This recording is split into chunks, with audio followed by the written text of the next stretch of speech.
Hey guys, tonight we dive into something totally ridiculous. So ridiculous, you just might believe it. You're standing in the middle of ancient Athens, sandal straps digging into your ankles, the dusty air thick with roasted olives and bad decisions. The sun is doing that dramatic goodbye thing over the Acropolis, and you're wondering how a quick stroll turned into a full-on trip through time. Welcome to the Agora, the bustling heart of the city, where merchants yell, philosophers mumble, and something weird is happening just ahead. You hear laughter, not the polite tea-sipping kind, the deep-belly kind, the somebody just claimed they gave birth to a centaur kind. A small crowd is gathering around a stall draped with faded purple cloth. A guy in a badly stitched toga whispers to you, "It's the lying contest. They do it once a year. For honor, for glory, for absolutely no good reason." You, of course, walk straight toward it, because you're clearly the kind of person who'd enter a shady basement on a dare. So, before you get comfortable, take a moment to like the video and subscribe, but only if you genuinely enjoy what I do here. And hey, drop your city and local time in the comments. I'm dying to know how many of you are watching this while avoiding sleep like it's a full-time job. Now, dim the lights, maybe turn on a fan for that soft background hum, and let's ease into tonight's journey together. You nudge your way through the crowd, careful not to knock over a basket of figs that looks like it's been there since the Peloponnesian War. A makeshift platform rises in the center. No more than a few crates stacked together, but it has presence. There's an old man with a face like a dried pomegranate, clutching a crooked staff and grinning with about 3 teeth. He's the judge, apparently. No official robes, just a sash that reads "Liar King," probably stolen from a toga party. He raises a hand. "Welcome, truth twisters and tail weavers. Tonight, you tell the biggest, boldest, most unbelievable lie. And if it makes us laugh or think, you win." You blink. Did he say lie? Yep. That's the whole game. Tell a lie. Not a sneaky IRS auditing kind of lie. No, this is ancient Greece. These folks want theatrics, wild imagination, and preferably a talking goat or two. Rules? Someone asks. The judge laughs so hard he starts coughing. There are none. Just make it big, make it mad, and make it memorable. And suddenly, someone steps up. A young man with curly hair and the kind of confidence only someone wearing sandals with socks could have. He clears his throat and launches into a tale about how he once sailed to the end of the earth, met the god Poseidon, and beat him at checkers. People cheer. Someone throws a grape. The next guy claims his grandmother is actually a sphinx who now lives in Corinth and solves crossword puzzles instead of riddles.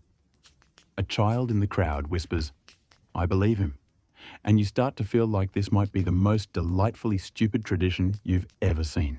Here's a real historical gem. The Greeks loved games. They had contests for everything: poetry, wrestling, even cheese carrying. Yes, cheese. So, a lying contest? Honestly, not that far-fetched. And according to a very dusty, very real fragment found in an Athenian potsherd, which, by the way, sounds like a cursed item from a bad fantasy novel, there was mention of a festival of tales, where contestants spun falsehoods for entertainment. Historians still argue whether it was an actual civic event or just a bunch of bored philosophers killing time between lectures on virtue. Oh, and here's your quirky tidbit of the night. Ancient Greeks believed the liver was the seat of emotions and imagination. So if someone said, "You have a wild liver," it was basically the classical version of calling you a drama queen. The judge waves you forward. Oh no. He sees your face, your wide eyes, your tourist in a tunic look, and he grins. "You? Fresh face. Step up." You try to back away. You really do. But the crowd is cheering now, and someone hands you a liar like that's going to help. You clear your throat, your brain is screaming, your mouth is moving, and what spills out is nonsense. But the good kind. You tell them you once rode a flying dolphin across the Aegean, guided only by starlight and the smell of feta cheese. That the dolphin's name was Gary, and he spoke fluent Macedonian. You tell them Gary got promoted to minor C deity and now runs a yoga studio off the coast of Crete. Silence. Then, thunderous laughter. You survive. You get a fig. This night, this crowd, this chaos. It's part comedy club, part fever dream, and all glorious nonsense. And honestly, you're not mad about it. You sink into the dusty earth, cheeks aching from laughter, the stars overhead blinking like they're trying not to laugh too. Somewhere nearby, someone's claiming they once beat Hercules in arm wrestling using only their mind. Sure, buddy, sure. The crowd's still buzzing from your dolphin tale. Gary the aquatic yogi may become a local legend if you're not careful. But before you can bask in the weirdest applause of your life, the judge bangs his crooked staff on a wooden crate. The next round's about to begin. And this time, it's serious. Or, well, as serious as a contest where someone just claimed to invent olives can get. A new contestant steps forward. He's tall, wiry, and wearing a robe so aggressively patterned it might give you vertigo. You swear the fabric is moving on its own. He doesn't speak right away. Instead, he raises one eyebrow dramatically and pulls a scroll from his sleeve with the flair of a street magician. This, apparently, is where the rule of ridiculous comes in. You hear whispers, he's one of them, the stylomancers. You think they said stylomancer, which sounds like a rejected Marvel villain. But in Athens, it refers to a type of speaker who treats lying as art. Every gesture is rehearsed, every pause, calculated. These guys don't just lie, they perform their falsehoods like they're auditioning for Mount Olympus's Got Talent. He unrolls the scroll and begins. I once turned an entire army into geese with a single sneeze. You blink, he continues. They waddled into battle, honking their war cries. Feathers flew, we won. You don't know whether to laugh or call a veterinarian. But the crowd eats it up. The judge raises his hand. New rule, he declares. Lies must now include one impossible object and one historical figure. Oh, great. So we've officially entered bonus round chaos. You glance around. The audience is loving this. Even the food vendors are leaning in. Figs forgotten, watching history, or at least historically bad lying, unfold in real time. The next contestant is a teen boy who looks like he barely survived puberty. He steps up, clears his throat, and declares, I once found Socrates trapped inside a seashell. I freed him by tickling the shell with a feather dipped in moonlight. The judge claps like he's just witnessed a spiritual awakening. A woman in a bright green chiton chimes in. I made a pair of sandals that walk you away from danger. They once ran me 300 miles because someone sneezed behind me. There's something kind of magical happening here. This isn't just about making stuff up. It's about owning the nonsense, selling it like it's gospel, and making sure that even if no one believes you, they remember you. Mainstream historical fact time. The ancient Greeks were obsessed with oratory. Being able to speak well, whether in courts, on the battlefield, or during a festival, was practically a superpower. It wasn't uncommon for public speakers to exaggerate or twist the truth to win over a crowd. In fact, some philosophers debated whether lying, when done artfully, was a form of genius. So, yeah, this isn't as off the wall as it seems. Meanwhile, here's your fringe trivia for the night. Some ancient Greek tombs were found with dice inside them. Not just for luck, but possibly for cheating death. If someone rolled well in the afterlife, maybe they could talk their way into reincarnation with better hair. Back in the crowd, someone tries to one-up the last speaker by claiming that their left earlobe can predict earthquakes. To prove it, he pulls out a dried fish and starts listening to it. That earns him a gentle shove from the judge and a sarcastic, "Nice try, ear oracle." Still, there's a pattern forming. The contestants are getting bolder, weirder, and you're honestly kind of impressed by how serious everyone's taking it. A few of the philosophers in the back are stroking their beards like they're re-evaluating all of human knowledge. Historians still argue whether this kind of festival was satire, celebration, or secret criticism of authority. Someone whispers behind you. Yeah, no kidding. A guy in a centaur costume just claimed Zeus was his landlord. That could be either a joke or a political statement. Then comes one of the wildest performances yet. A woman in a cloak stitched with little bells begins singing a ballad. But not just any ballad.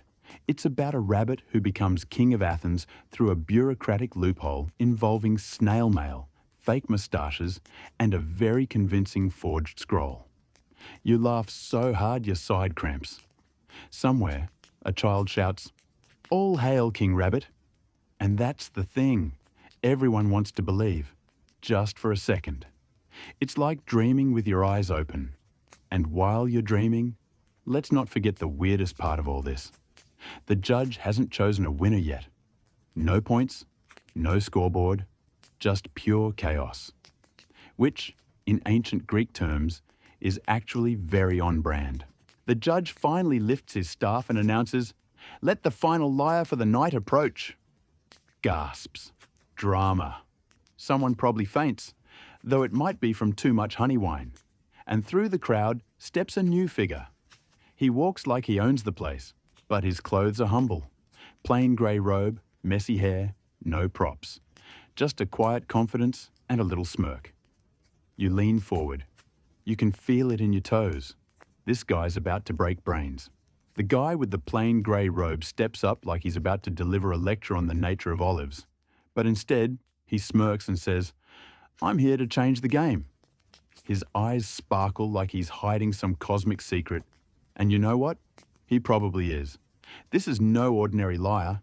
This is a student of Plato. You remember those dialogues, all deep thinking and questioning reality? Well, this guy looks like he took that whole "what is truth" thing way too seriously and turned it into a joke. He clears his throat, glances at the crowd, then begins weaving a story so tangled, so beautifully complex, that you almost forget you're in a lying contest and not a philosophy class. He tells them about a city where shadows rule the people, and the real citizens live in the sunless caves beneath the earth. He says that one day, a brave shadow rebelled and ventured into the light, only to find that the sun was just a giant firefly's glow. The firefly, it turns out, was the forgotten god of forgotten lies, who feeds on the disbelief of mortals. You're halfway through trying to imagine what a shadow rebellion would even look like when he drops this bomb. And if the firefly dies, all our memories will vanish, meaning you, sitting there, might not even be real.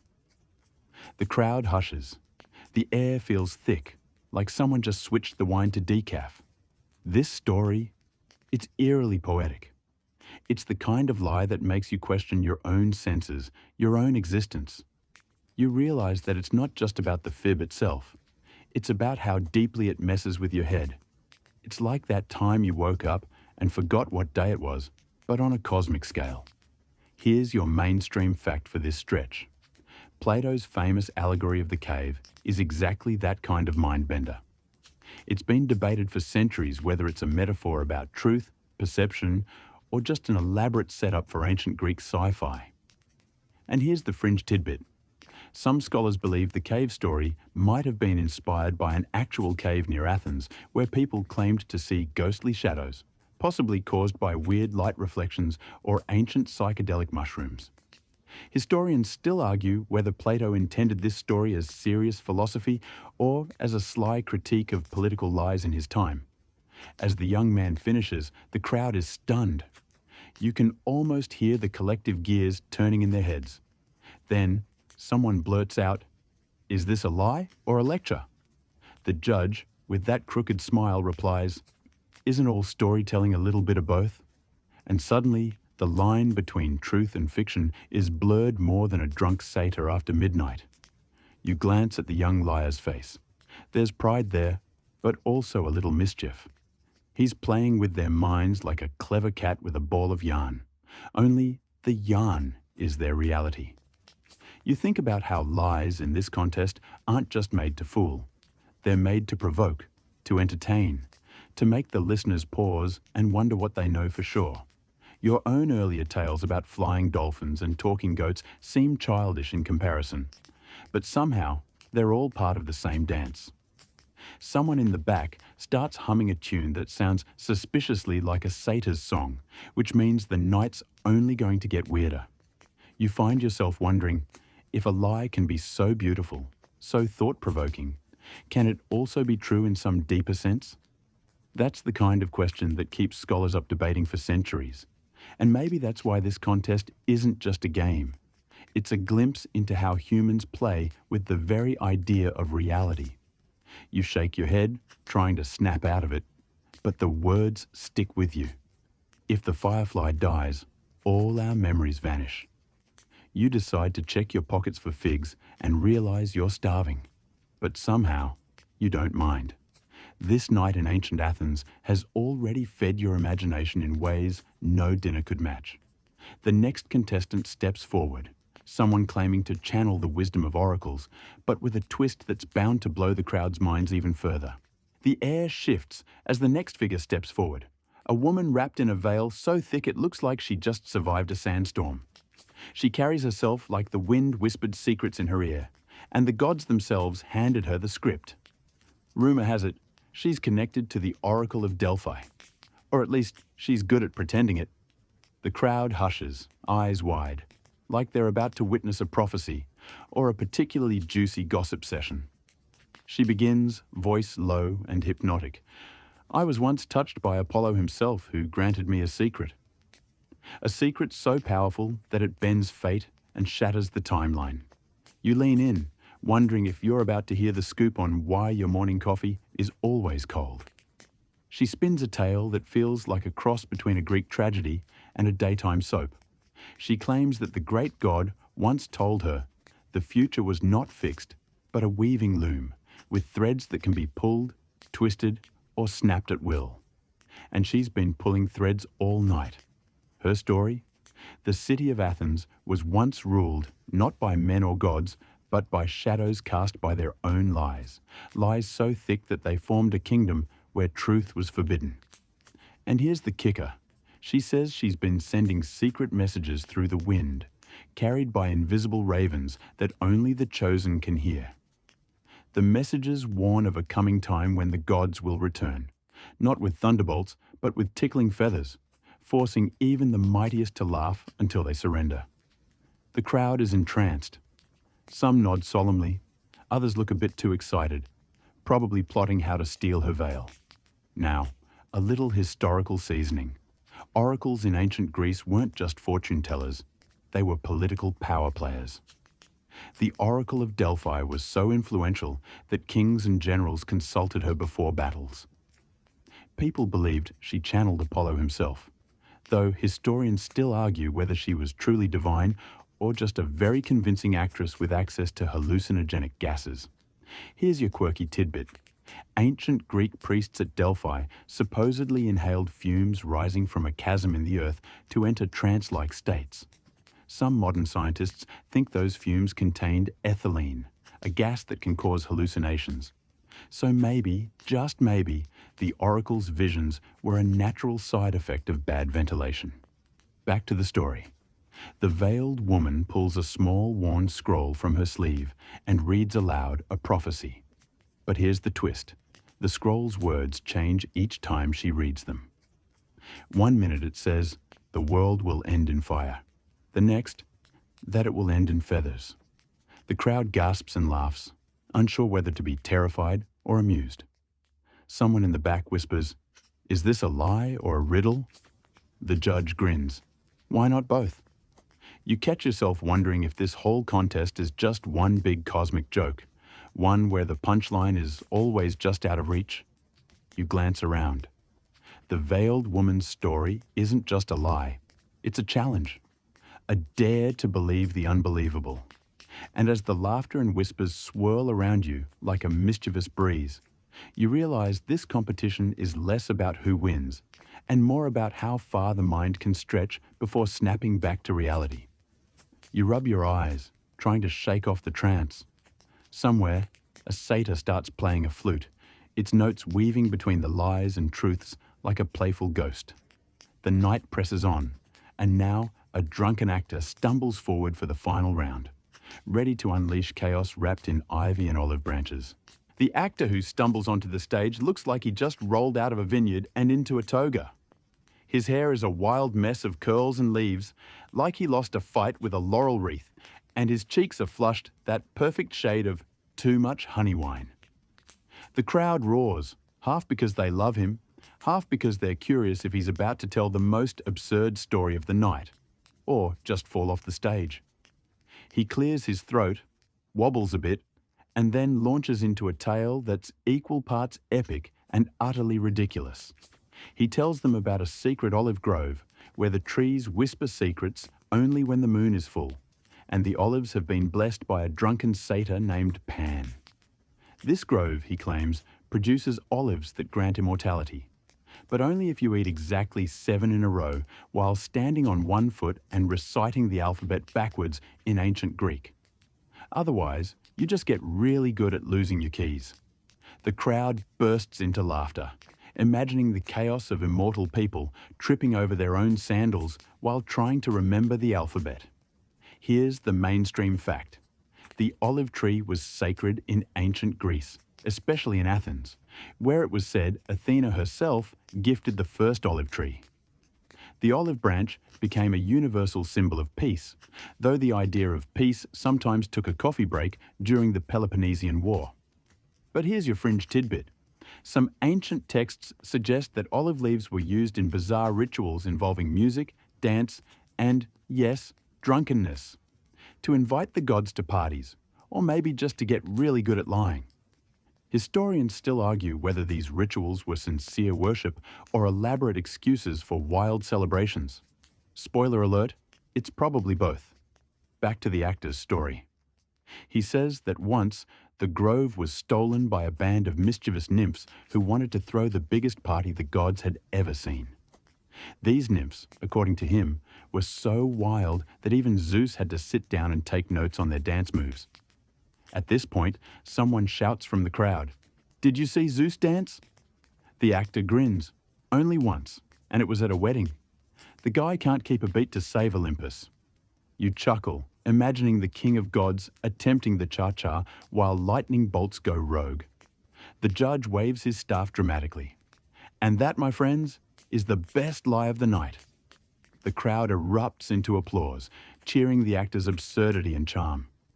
You realize the contest isn't just about who tells the best lie. It's about how well you can sell it, how much fun you have, and how many people you can get to believe for just a little while. As the crowd starts to disperse, you sit back and soak it all in. The air is cooler now, the city quieter. Somewhere, a dog barks, a reminder that even in ancient Greece, life goes on amid the madness. You think about all the stories you've heard tonight, flying dolphins, shadow kingdoms, prophetic ravens, and immortal olives. Maybe there's a lesson in the chaos, that sometimes a good lie is just what we need to make sense of the world, or at least to forget it for a little while. So, if you ever find yourself wandering through ancient Athens, or stuck in a situation where the truth feels too heavy, remember the lying contest. Remember that sometimes it's okay to laugh, to dream, and to tell a tall tale or two. Now, as you settle in for the night, let your mind drift through those stories. Let the absurdity soothe you, the laughter lull you, and the endless possibilities remind you that reality is what you make it. Good night, dream big, and maybe, just maybe, keep an eye out for a flying dolphin named Gary. Word count, 1056. Wind down. The night winds down like a soft melody played on an ancient lyre. The laughter fades, replaced by the gentle hum of the city settling into quiet. You feel the dust settle on your skin, cool and calming, as the stars blink softly above like old friends winking good night. There's a peacefulness in the air, a shared understanding that sometimes stories, whether true or false, are the threads that connect us, weaving a tapestry of imagination, hope, and laughter. You breathe deeply, letting the gentle night wrap around you like a warm cloak. The chaos of the contest now feels like a distant song, a beautiful echo you carry with you. And as your eyes grow heavy, you find comfort in knowing that stories, wild, strange, and wonderful, live on in the spaces between truth and fiction. They are the whispers that keep the night alive, the dreams that carry us through until dawn. So rest easy, dear listener. Let the ancient lies and laughter lull you into sleep. Tomorrow is another day, full of new stories waiting to be told. Good night and sweet dreams.